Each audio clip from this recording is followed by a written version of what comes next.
So for a discrete time signal, we are going to define the Z transform of that signal. तो Z transform जो होता है that is basically defined for this unstable system for which we cannot define the discrete time Fourier transform. There is Fourier transform, there is a CTFT continuous time Fourier transform and discrete time Fourier transform. तो continuous time मतलब continuous time signal के लिए Fourier transform होता है, discrete time Fourier transform मतलब जो discrete time signal के लिए जो फोरियर ट्रांसफॉर्म होता है। तो जिन सिस्टम जो अनस्टेबल सिस्टम है for which we can not define DTFT, for them we are defining this Z transform. So for an discrete time signal xn, तो उसका Z transform it will be this, you can put the signal in here and you will get the this Z transform here, okay, and this Z will equals to R e to the power j omega. तो ये कुछ ऐसा आएगा, ये जो अगर Z plane को बनाना हुआ हमें, this is Z plane, so for Z plane you can see this R is radius of a circle and e to the j omega, this omega will be angle of this in between this circle. So this radius will be R and this omega will be the angle. So we can write this at Z equals to R into e to the j omega and this is a Z plane, ठीक है। अब modulus of Z अगर देखें हम, तो modulus of Z क्या होगा, R होगा क्योंकि रेडियस, और ये जो होगा this will be unit circle, ये रेडियस हो गया, लेकिन एक जो हमारा सर्कल जो हमारा पॉइंट ऑफ कंसर्न होगा that will unit circle. I will tell you that how why this unit circle is very important. तो अभी तक हमने आरओसी पढ़ा था लाप्लास ट्रांसफॉर्म में, तो आरओसी में लाप्लास ट्रांसफॉर्म में हमने पढ़ा था एस प्लेन।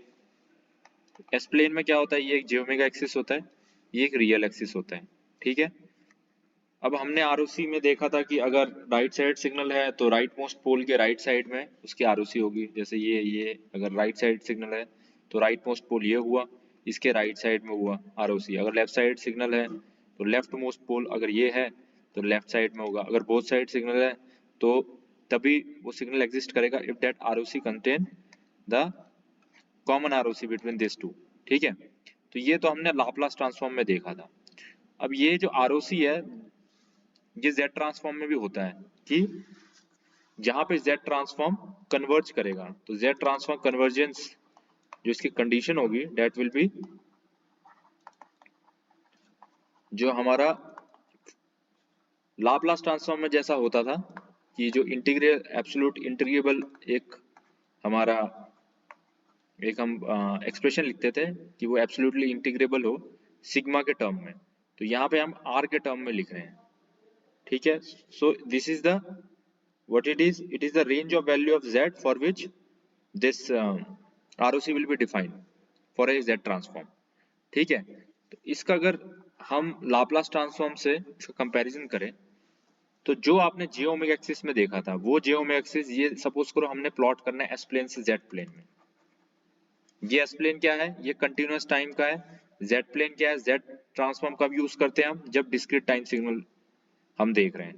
तो कोई भी डिस्क्रीट टाइम सिग्नल होगा उसका हम Z ट्रांसफॉर्म निकालेंगे, जैसे आरओसी हम लाप्लास ट्रांसफॉर्म निकालते थे वैसे Z प्लेन में निकालेंगे, Z ट्रांसफॉर्म निकालेंगे। लेकिन उसमें कैसे हम देखेंगे कि अगर ये j ओमेगा एक्सिस है, अगर इसी S प्लेन को Z प्लेन में बनाना है तो हम कैसे बनाएंगे,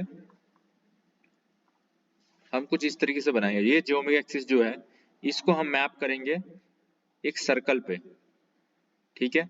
ये हो गया हमारा यूनिटी सर्कल। यूनिटी सर्कल मतलब इसका जो रेडियस होगा this will be modulus of R equals to 1, ये यूनिटी सर्कल है। तो ये j ओमेगा एक्सिस है इसको हम मैप करते हैं इसमें एक यूनिटी सर्कल के थ्रू, ठीक है। जो काम यहाँ पे j ओमेगा एक्सिस करता है S प्लेन में वही काम Z प्लेन में क्या कौन करता है, ये यूनिटी सर्कल। अब आपको पता था, मैंने क्या बताया था, अगर सपोज करो यूनिट स्टेप फंक्शन है ut है तो ut का लाप्लास ट्रांसफॉर्म क्या था, 1/s था। तो इसका अगर हमने क्या निकालना, आरओसी निकालना है, तो ROC will B right hand side of this j omega axis.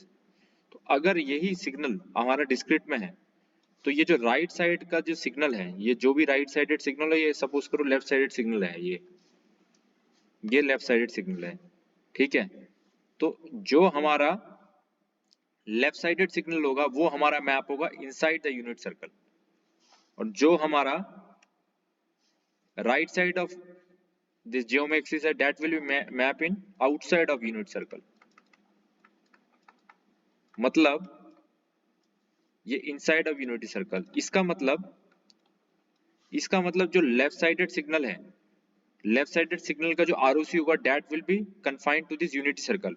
अब एक चीज ध्यान देने वाली चीज है कि यहाँ पे आप पॉजिटिव नेगेटिव देखते थे कि पॉजिटिव है ये नेगेटिव है, लेकिन हम यहाँ पे पॉजिटिव नेगेटिव क्यों नहीं ले रहे? क्योंकि आपको पता है कि रेडियस जो है, जो सर्कल का रेडियस होगा दैट कांट बी नेगेटिव।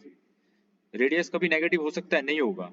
तो इसलिए हम यूनिटी सर्कल लेते हैं, और इसके अंदर की आरओसी जो होगी that will be left side of this geometric axis, और इसके आउटसाइड जो होगा, सपोज करो जैसे ये है यूटी का लाप्लास ट्रांसफॉर्म 1/s है, तो इसकी आरओसी क्या होगी? Right hand side of this geometric axis. Okay, तो सेम जब ये जो है, ये फंक्शन जो है ut, अगर यही सिग्नल डिस्क्रीट में है un, तो इसकी जो आरओसी होगी that will be inside the unity circle.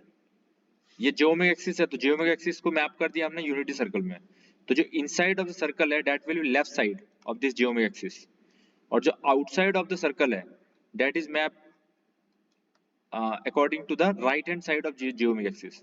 ये तो बस एक एनालॉजी है कि आप एस प्लेन को जेड प्लेन में कैसे मैप करोगे, लेकिन बेसिक जो इसका जो समझने का ये है कि आरओसी जैसे हम लाप्लास ट्रांसफॉर्म डिफाइन करते थे, उसी तरीके से आरओसी हम जेड ट्रांसफॉर्म में डिफाइन करेंगे। यहाँ पे हम जियोमेट्रिक एक्सिस लेते थे, सेम कंडीशन है, वो जियोमेट्रिक एक्सिस हम मैप करेंगे यूनिटी सर्कल में। अगर वो लेफ्ट साइडेड सिग्नल है तो हम लेफ्ट साइड करते थे जियोमेट्रिक एक्सिस के, अगर ये ut, अगर ये माइनस और u ऑफ माइनस t है, और इसका लाप्लास ट्रांसफॉर्म भी 1/s था, तो इसका आरओसी हम क्या लेते थे? Real part of s is less than 0 और सिग्मा इज लेस देन 0। उस केस में जियोमेट्रिक एक्सिस के लेफ्ट साइड में हम क्या करते थे? इसका आरओसी लेते थे। लेकिन यहाँ पे लेफ्ट साइड राइट साइड नहीं है, यहाँ यूनिटी सर्कल है, तो अगर ये minus of u of minus n है, तो इसका ROC that will be inside this unity circle.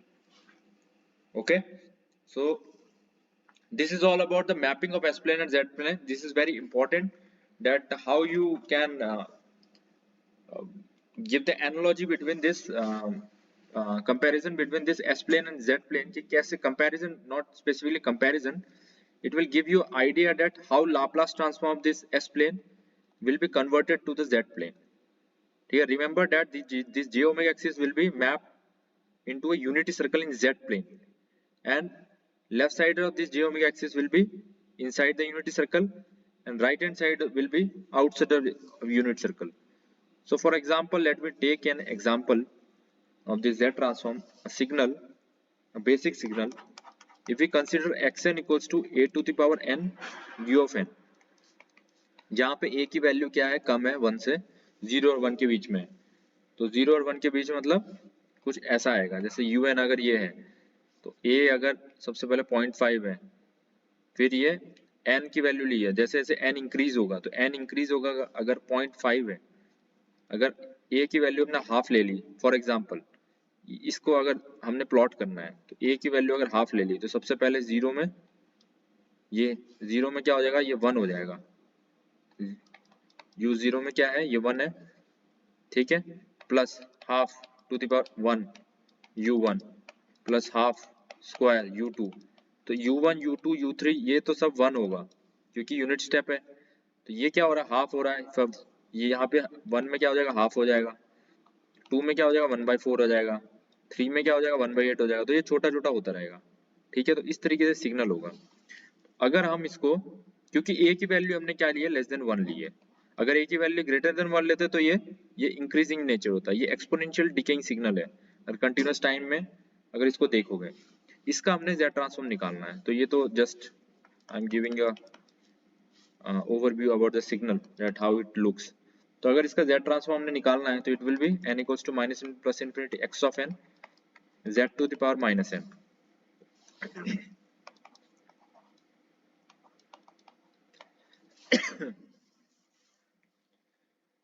अगर ये जो xn है un है, ये कहां से कहां एग्जिस्ट कर रहा है? 0 से इंफिनिटी तक, So there is no point of taking this n equals to minus infinity to 0.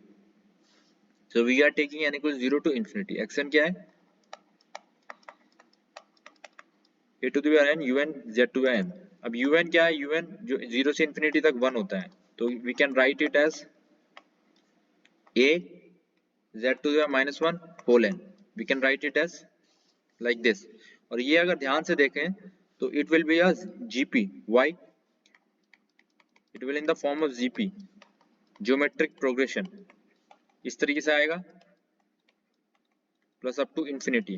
तो ये क्या है? Sum of geometric progression. ये तो 1 हो गया प्लस ये, तो it will be sum of GP of infinite series. ये इनफाइनाइट तक जा रहा है तो इनफाइनाइट सीरीज है. देन इट विल बी क्या है formula? a divide 1 minus R. तो ये जो xz होगा वो हमारा क्या आ जाएगा? a क्या है? ये first term 1 divide by 1 minus R. R is common ratio. तो कॉमन रेशियो क्या है? a z minus 1. तो a इंटू z माइनस 1. तो दिस विल बी क्या? This will be z transform of this. अब इसका आरओसी हमने देखना है. तो आरओसी आपको मैंने बताया कि आरओसी कब इसका, क्योंकि ये राइट साइड सिग्नल है, तो आरओसी इसका कब, इसका z ट्रांसफॉर्म जो हमारा कब एग्जिस्ट करेगा?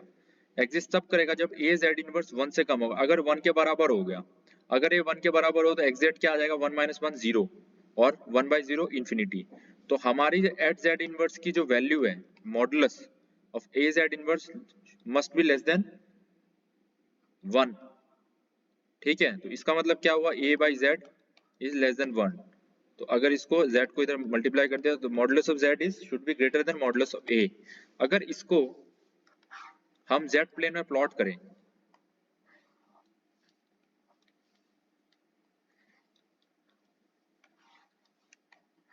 This is z plane. तो z प्लेन में ये z क्या है? z जो है ये मॉडुलस ऑफ z क्या क्या बताता है? ये मॉडुलस ऑफ z बताता है कि रेडियस कितनी होगी सर्कल की इसमें.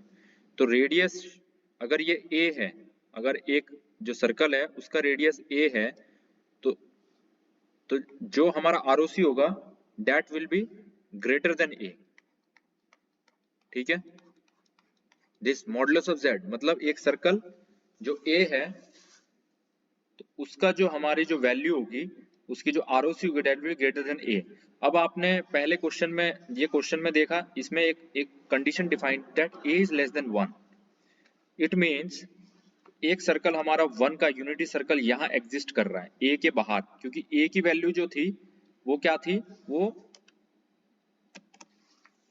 1 से कम थी. ये हमारे क्वेश्चन में गिवन है. अगर a की वैल्यू, क्योंकि a की वैल्यू क्या थी? a is 0 to 1.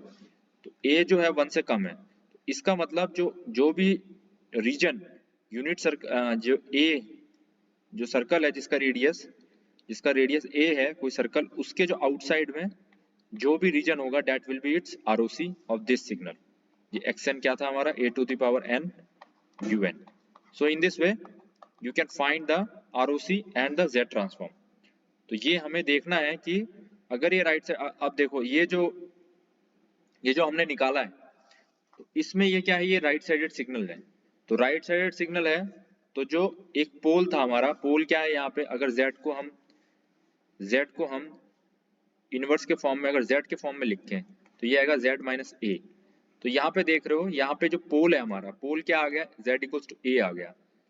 तो अगर ये राइट साइड सिग्नल है तो मैंने क्या बताया था? राइट साइड सिग्नल मतलब सर्कल के आउटसाइड, यूनिटी सर्कल के आउटसाइड कोई भी सर्कल होगा that outside of that circle will be the right side signal.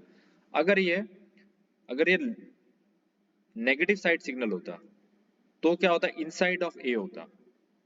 This circle, एक सर्कल बनाते हैं and the ROC will be the inside of this circle, but this is a right side signal, so we have to plot the ROC outside of this circle and which contain the unity circle. जैसे Laplace transform में हमने पढ़ा था कि अगर कोई ROC जे omega axis को contain करता है, अगर कोई आरओसी जे ओमेगा एक्सिस को कंटेन करता है, अगर दो पोल है और जे ओमेगा एक्सिस को कंटेन कर रहा है, इसका मतलब ये सिस्टम स्टेबल है. उसी तरीके से Z ट्रांसफॉर्म में कोई भी आरओसी अगर यूनिटी सर्कल को कंटेन करता है तो that system will be stable.